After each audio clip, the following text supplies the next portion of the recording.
Hey everyone! Hope you all are doing good and stay at home.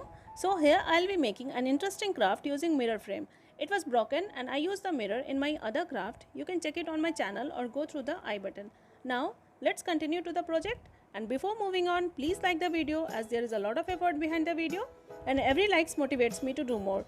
And don't forget to subscribe the channel if haven't yet, and also keep the notification bell on to get notified each time I upload a new video. Now enjoy the video and let me know your feedback in the comment section below. Thank you.